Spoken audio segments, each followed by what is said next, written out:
Hello and welcome back to the another episode of the Hindu News Analysis. Well, it is 3rd July today, and in this video we are going to discuss some important articles which are very much relevant for your preparation. You know, without wasting any time, let's start our discussion here. As you can see here, the article is talking about the integrating compassion, prioritizing palliative care. So here, what should be the aim of our discussion? First we will try to understand what is this palliative care. We will try to understand it. We will try to define it. Then we will see how it is important, in the health sector. Then we will see where does India stand with respect to palliative care, and we will try to find out what should be the way forward for this. Basically, let's start our discussion from here. That right now, if we look at the demographic dividend of our country, we have the best demographic dividend. Approximately around 60 above 60% of our population is in between the age group of 15 to 35 years. So we have a young population, and when any country has this much young population, they least care about the future issues. We are much concerned with respect to the economy. What should be the how we can get the benefits from this demographic dividend we are enjoying right now. We are much concerned about their economy. We are concerned about the employment of these people. But one thing which we ignore is the palliative care, is the health sector. There are various diseases which humans suffer, especially the non-communicable diseases. Like we may suffer from various cardiac issues. Maybe we will suffer from obesity. Maybe we will have some other underlying diseases. Maybe many patients suffer from cancer and all that. All those diseases may be different types of diseases. And with respect to this, as we progress in the age, as we move towards the older age, these diseases are much evident in the body.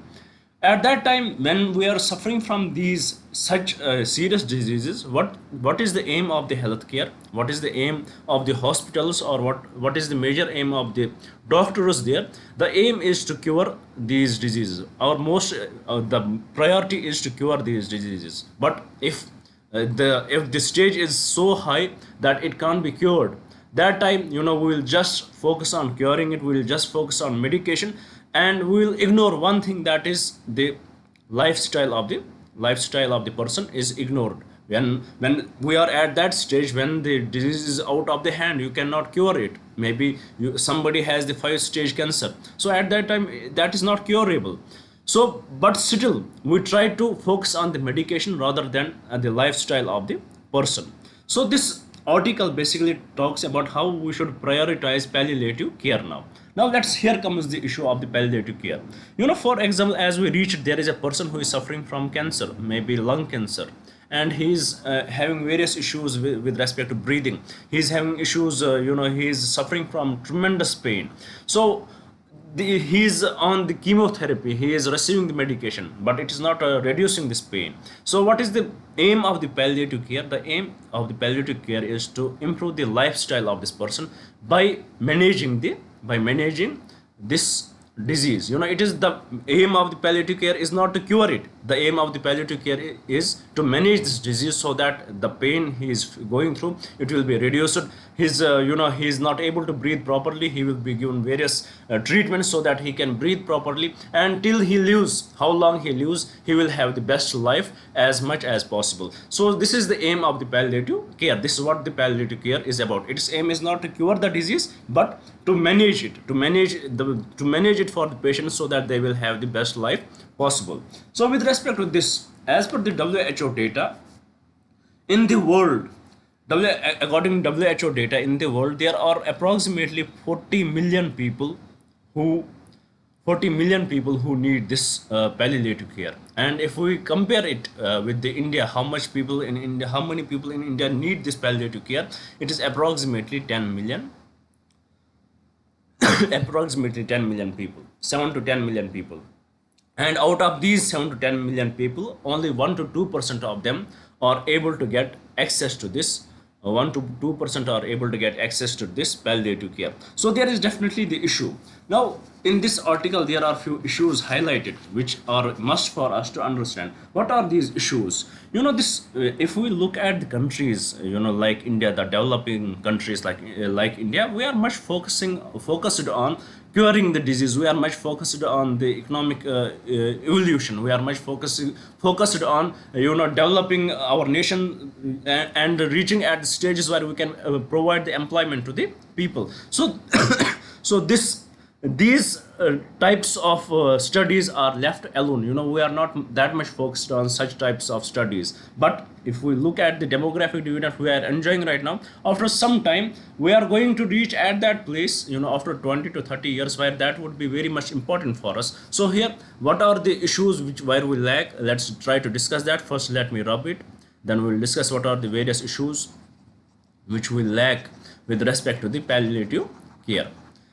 First, there is definitely the lack of training. The doctors, they are not well trained about it, because they are not there in their curriculum. There is no such subjects with respect to palliative care. So definitely there is lack of training. And also, it is not about doctors only. Only the doctors are not the caregivers. The major caregivers are the paramedical staff, like nurses and OT technicians.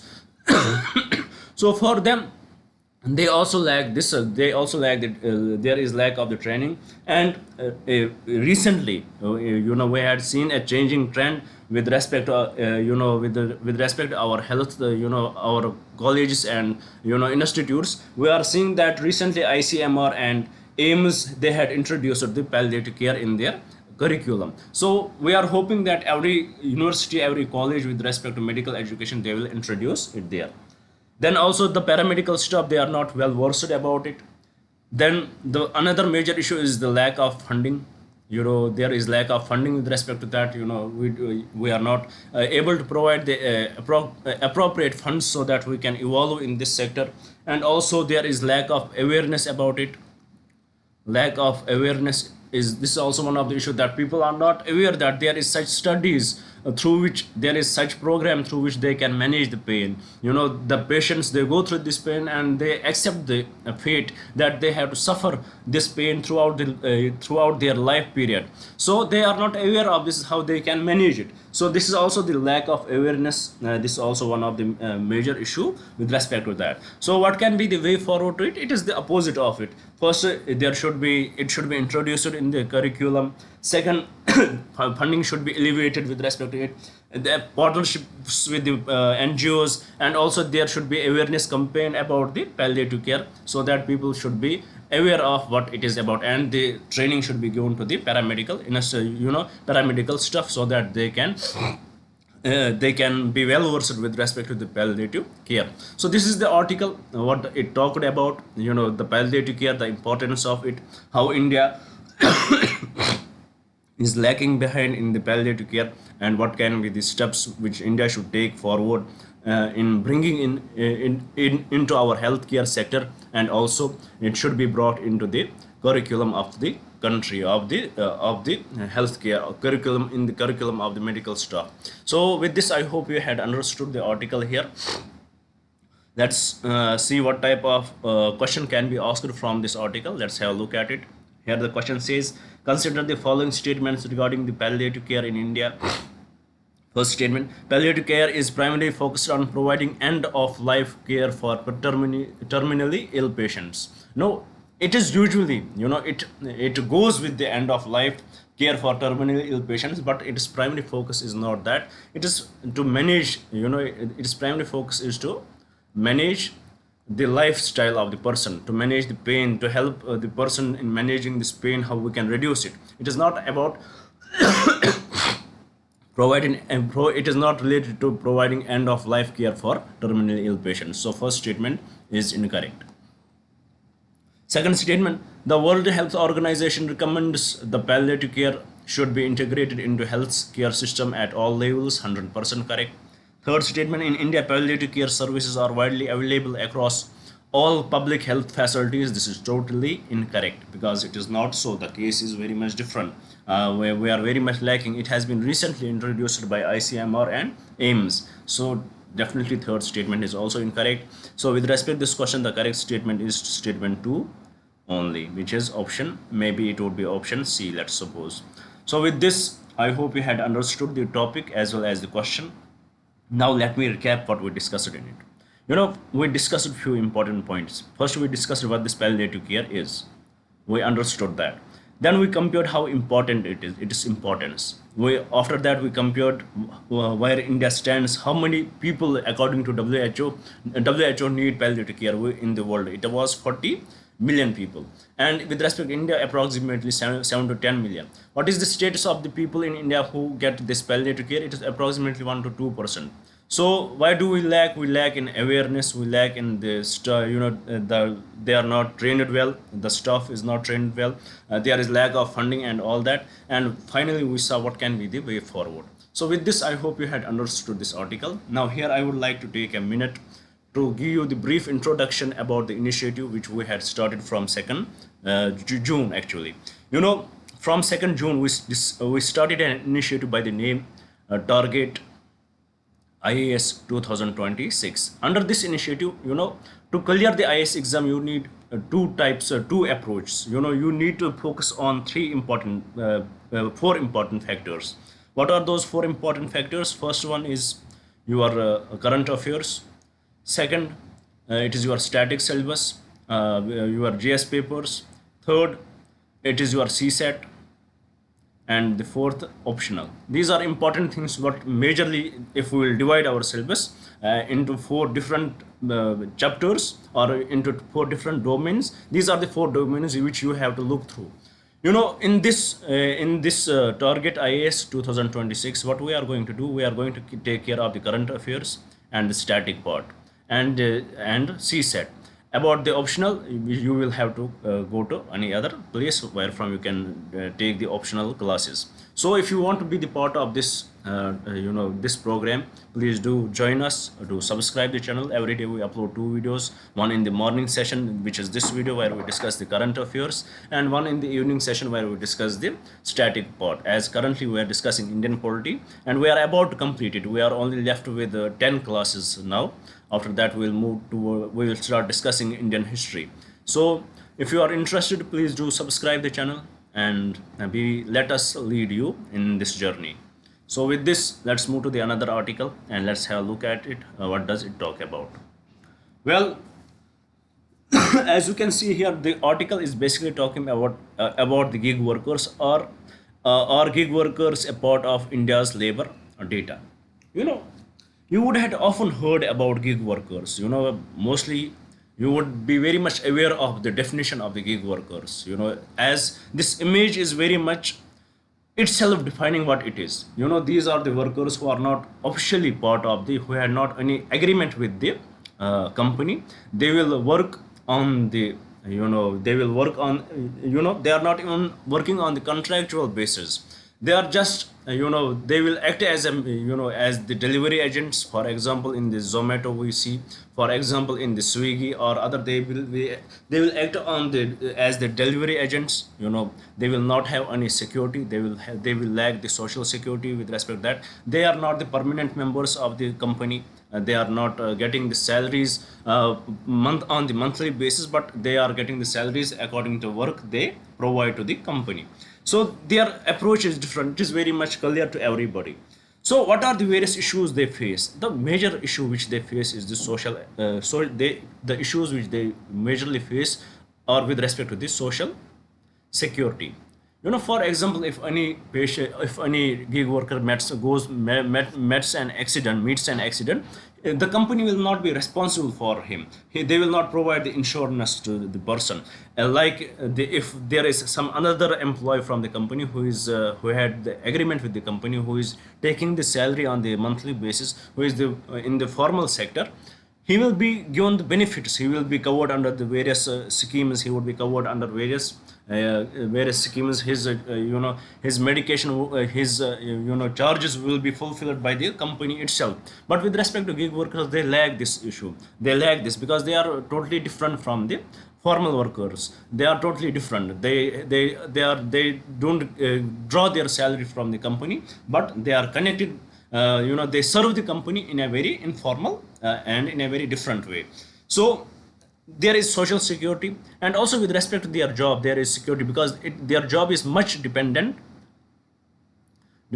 on the algorithm, on the internet algorithm. And it may serve someone and it may favor someone. This internet algorithm, it may favor someone and it may not favor someone. It is very it can be sometimes very much different for different people. So there are various risks associated with the gig workers.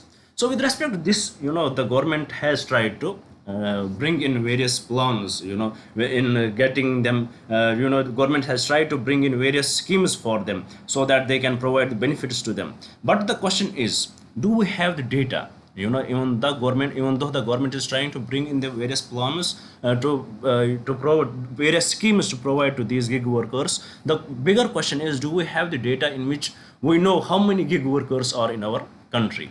How many gig workers are in our country?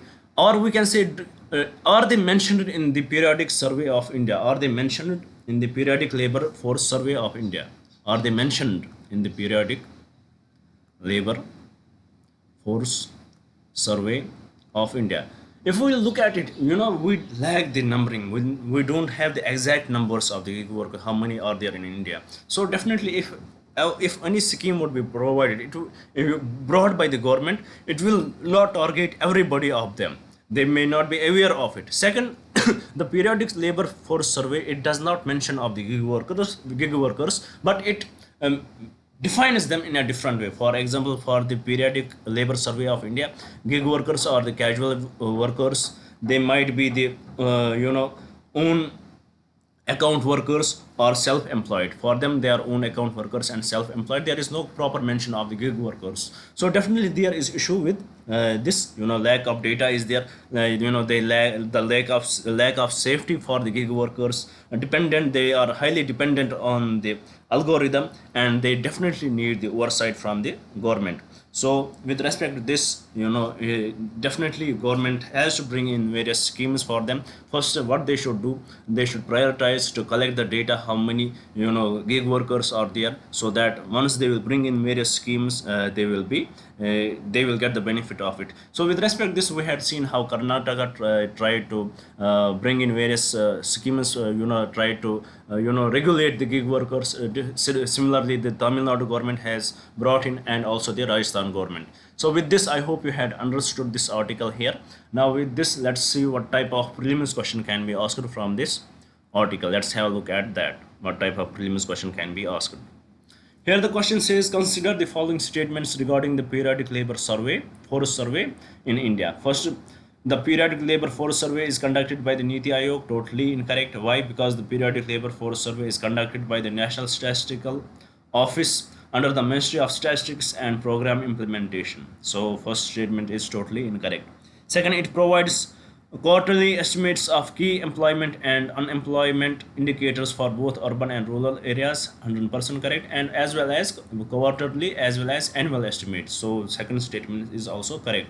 Third, the periodic labor force survey replaced the earlier quinquennial unemployment surveys conducted by the National Sample Survey Office. That is also true. So with respect to this question, the correct statements are statement 2 and statement 3. Let's suppose it is option C. So with this, I hope you had understood the question as well as the article here. Let's try to little recap the article. It is basically talking about the gig workers, what are the various issues they face with respect to safety, with respect to their dependence on the algorithm, and they are not under any oversight. So and they don't have the social security. The companies are not fulfilling their demands. The company, for example, if they are on the work and if they might go through any accident, they will not be they will not be managed by the company. So with respect that, the government has tried to bring in them into various portals. For example, eShram, they were supposed to get logged in with the eShram portal and various other portals so that they can be checked. But the issue is the government has brought in various schemes. The issue is the data. Do we have the exact number of data, how many we have the gig workers, that is the issue. And what does the periodic labor force survey talk about it? Does the periodic labor force survey mention the gig workers? No, it does not mention. Definitely there is a need that it should be mentioned. The proper data should be there, so that if any policy would be brought with respect to them, they will get the benefit of it. This was the article, and this type of question can be relevant from this article. Now with this, let's move to the third article here. Let's see what does it talk about. Well, it talks about reshaping global development finance.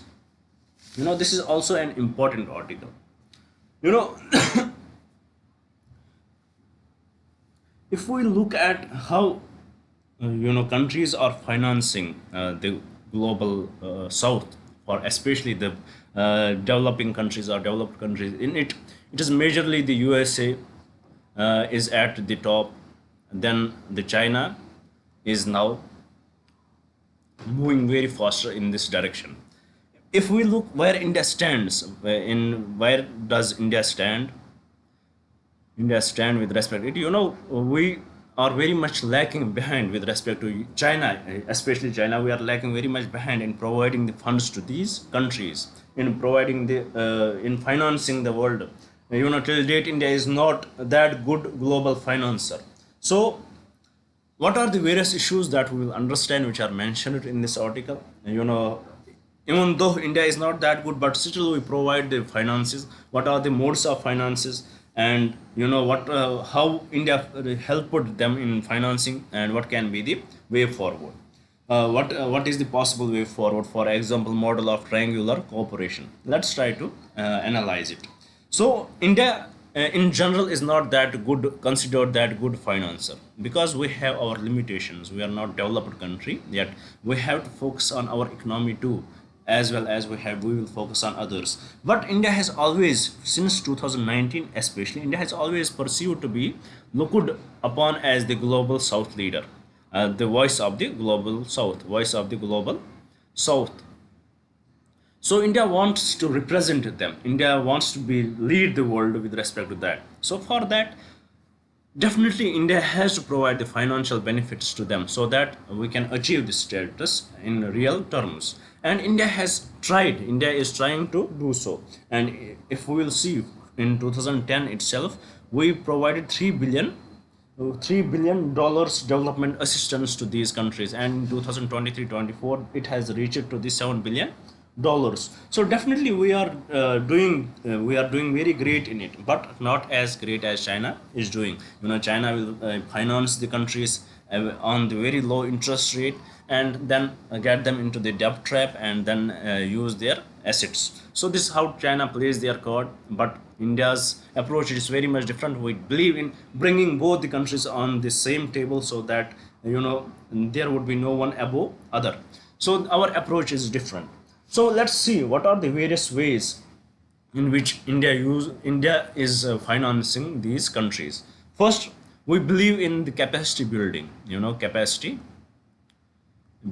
We will believe in capacity building, in which there would be the development of industries, and we will focus on the labors of that particular country to be part of it. We will not behave like China, where if they will have to develop any industry or any infrastructure, they will get the Chinese labors. But for India, we will get the labors from that particular country itself, in which we are developing it. So first, in which we help to assist these countries, is the capacity building.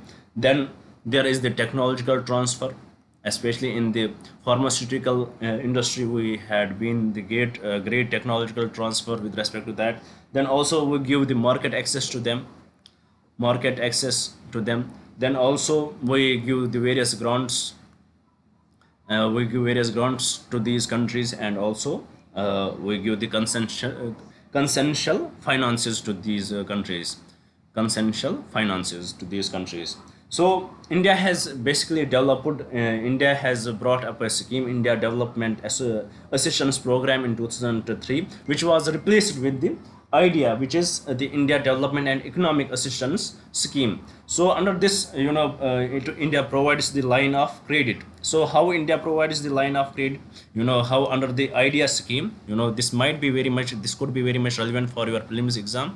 IDEA scheme, in which the India provides the line of credit to these countries. So let's try to understand how India provides it. First, India will contact a developed country, where from India will get the loan at certain, for example, 5% interest rate, and India will give this loan to the underdeveloped country or least developed country at 1% interest rate. So this least developed country will get the concessional loan, and we will give them, the developed country, the interest rate at the different, we will pay it at the different interest rate. So in this way we help in providing these loans to these countries. But if we look at the recent how the things are changing, for example, US used to give the US aid, they had cancelled it. There was development assistance under the OECD, it got also shut down. So with respect to this, there are various issues going on. There is the economic turmoil in the world. There is people are highly dependent, countries are facing various issues. There is a kind of a recession going on in the world right now post COVID-19. So definitely the countries are not that willing to help each other now. So in this case, what can be the solution? How least there are what can be the solution for the development of these least developed countries? And we should know that there are many least developed countries who need finances not for the development but for their survival. So definitely we need to help them. So what are the various what can be the best way possible? And the article here talks about the best way possible is the model of triangular cooperation. Model of triangular cooperation. This model, it is not something new. It is being followed by the Indonesia and Japan, while the developing country, it cooperates with the developed country, and they both finance the underdeveloped country. So this is the model which India believes in. We should follow that. Right now we are working with the Japan, with the Germany. India is working with Germany, so that let's hope that it will come into this this model of triangular cooperation will come in, and they can help these particular countries which are in need. So this is how it is reshaping. The global development finance is right now reshaping the old ways in which there were various organizations which would pay loans, concessional loans. They are shutting it down because of the kind of recession right now, because of the lack of importance they are gaining post Trump. It is also one of the reason. So with this, I hope you had understood this article. Now let's move to the another article and see what this article is about, and what can we get from it. Here you can see AI in India strategy must proceed mission. With respect to AI, there are various issues in India.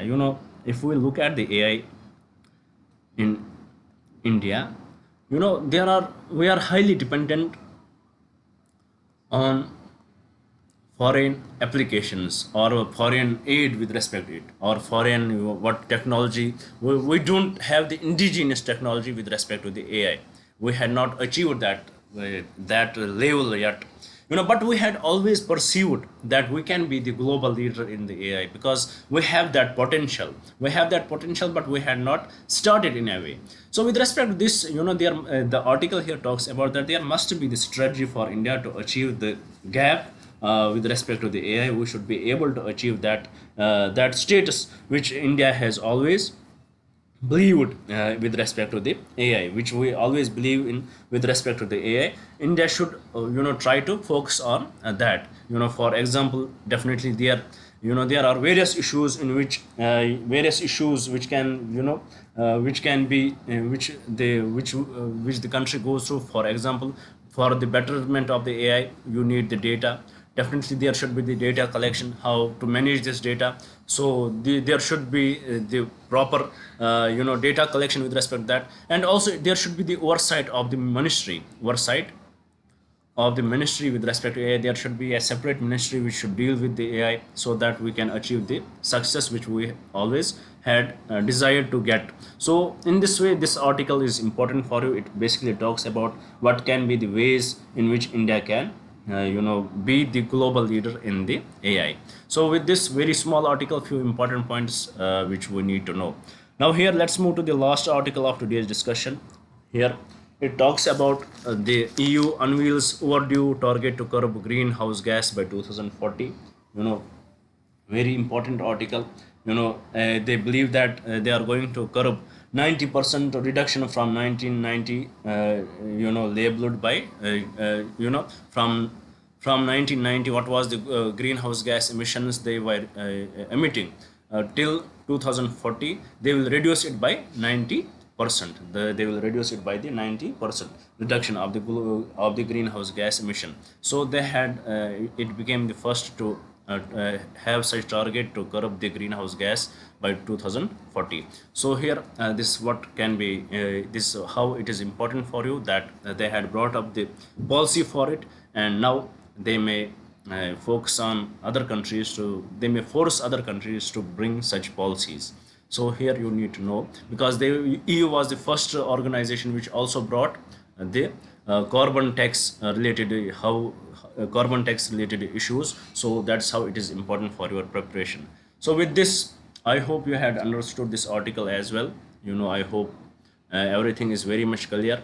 If there is any doubt, please do write in the comments. We will try our best to reach out to you guys, and we can help you.